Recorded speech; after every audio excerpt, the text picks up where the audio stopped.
Telugu Desam, Janasena, BJP కూటమి ప్రభుత్వం అధికారంలోకి వచ్చిన తర్వాత అనేక చోట్ల ప్రభుత్వ భవనాల్లో అగ్ని ప్రమాదాలు జరుగుతూనే ఉన్నాయి, మనం చూస్తూనే ఉన్నాం.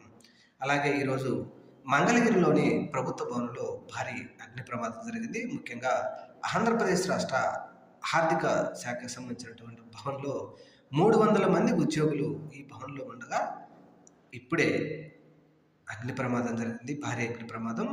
అగ్నిమాపక సిబ్బంది మంటలు ఆర్పడం కోసం తీవ్రంగా ప్రయత్నిస్తూ ఉన్నారు.